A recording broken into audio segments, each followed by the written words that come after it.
सुप्रभातम 10:25 है। खारक घर में अथ नवद पुराणम 109वां अध्याय श्री सत्यनारायण व्रत की विधि, ब्राह्मणों और लकड़हारे की कथा। ऋषियों ने सूत जी से पूछा, महामुनि, किस व्रत या तप से अभीष्ट फल की प्राप्ति होती है? हम सुनना चाहते हैं, कृपया बताइए। सूत जी बोले, देवर्षि नारद ने यह बात भगवान कमलाकांत से पूछी थी। उन्होंने जो उसका उत्तर दिया था उसी को आप सुनिए। एक दिन दूसरों पर अनुग्रह करने वाले योगी नारद जी विविध लोकों में घूमते हुए मर्त्यलोक में आए। उन्होंने देखा यहाँ के सभी मनुष्य भांति भांति के दुखों से पीड़ित हैं और अपने अपने कर्म के फलस्वरूप विविध योनियों में जन्म लेकर क्लेश पा रहे हैं। वे सोचने लगे, किस उपाय से इनका दुख निश्चय रूप से दूर हो सकता है। मन ही मन इस प्रकार सोचकर वे विष्णु लोक में गए और वहां जाकर उन्होंने शंख चक्र गदा पद्मधारी वनमाला में विभूषित शुक्ल वर्ण चतुर्भुज देवे देवेश्वर भगवान नारायण को देखकर कुछ कहना चाहा। नारद जी बोले, आप मन और वाणी से अतीत अनंत शक्ति हैं, आदि मध्य और अंत से रहित हैं, निर्गुण हैं, गुणात्मा हैं, सबके आदिभूत हैं और भक्तों के दुख का नाश करने वाले हैं। आपको नमस्कार है। नारद का स्तवन सुनकर से भगवान बोले, महाभाग, तुम किस लिए यहाँ आए हो और तुम्हारे मन में क्या अभिलाषा है? बताओ, मैं तुम्हारे सब बातों का उत्तर दूंगा। नारद जी बोले, मर्त्यलोक में मनुष्य पाप कर्मवश विविध योनियों में जन्म लेकर नाना प्रकार से क्लेश पा रहे हैं और अपने पापों का फल भोग रहे हैं। ये ना तो उनके वे सारे क्लेश सहज में ही कैसे दूर हो सकते हैं?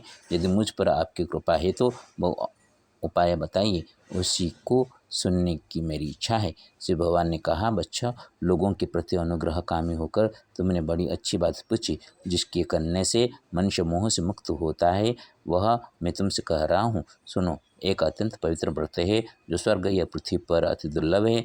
मैं स्नेहवश विप्र आज उसी को प्रकट कर रहा हूँ। इस व्रत का नाम सत्यनारायण व्रत है। इसको भली भांति विधान पूर्वक बतलाता हूँ। इस व्रत का सम्यक रूप से अनुष्ठान किए जाने पर इस लोक में सुख भोग कर मनुष्य परलोक में मोक्ष को प्राप्त करता है।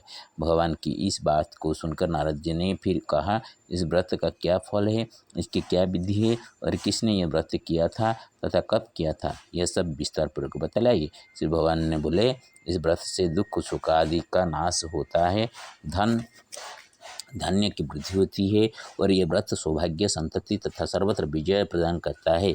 मनुष्य भक्ति श्रद्धा के साथ किसी दिन भी यह व्रत कर सकता है, परंतु सत्यनारायण देव निशामुख अर्थात संध्या के समय पूजे जाने पर संतुष्ट होते हैं।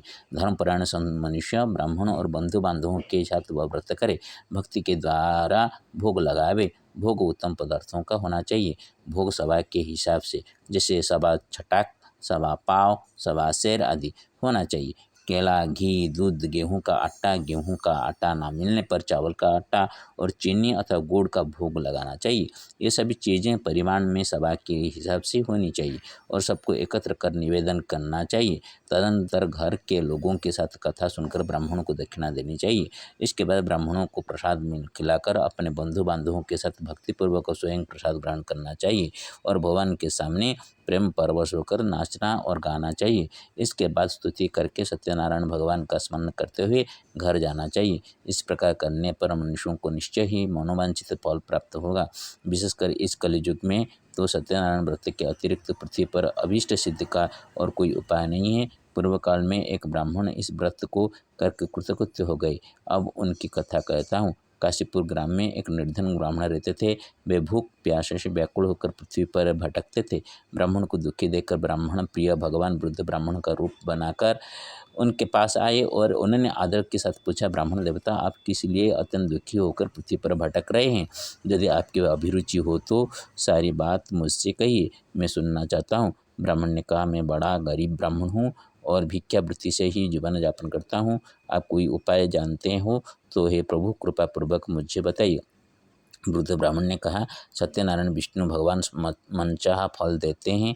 जिद श्रेष्ठ, आप सत्यनारायण का उत्तम व्रत करें। मनुष्य इस व्रत को करके सब दुखों में से मुक्त हो जाता है।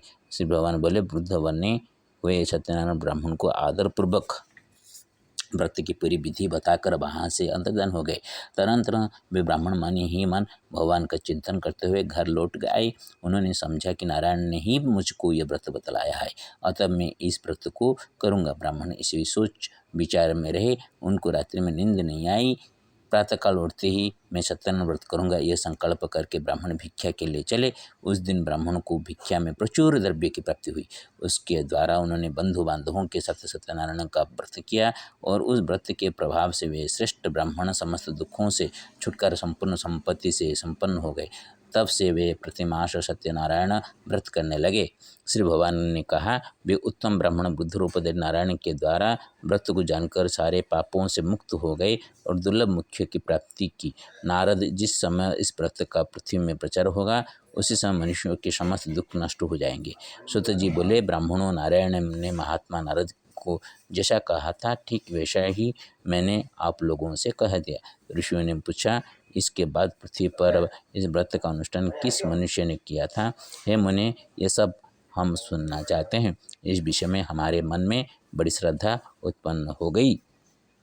सुत जी बोले, मुनियों, उसके बाद पृथ्वी पर किसने यह व्रत किया था वह सुनो। एक दिन वे श्रेष्ठ ब्राह्मण अपने बंधु बांधवों के साथ अपने वैभव के अनुरूप व्रत कर रहे थे। उसी समय वहाँ एक लकड़हार आया। लकड़हारे ने लकड़ी बाहर रख दी और प्यास से पीड़ित वह ब्राह्मण के घर के अंदर चला गया।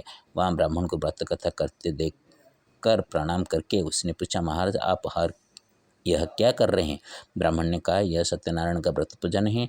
यह व्रत दुख दारिद्र्य का नाश करता है, इच्छित वस्तुओं को देता है और पुत्र पौत्र आदि की बुद्धि करता है।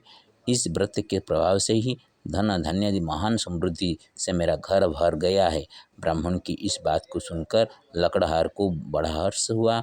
वह जल पीकर और प्रसाद लेकर स्थिर मन से सत्यनारायण देव का चिंतन करता हुआ नगर में गया। उसने मन ही मन कहा कि आज लकड़ियों के बेचने पर जो कुछ मिलेगा उसी के द्वारा मैं सत्यदेव का उत्तम व्रत करूँगा।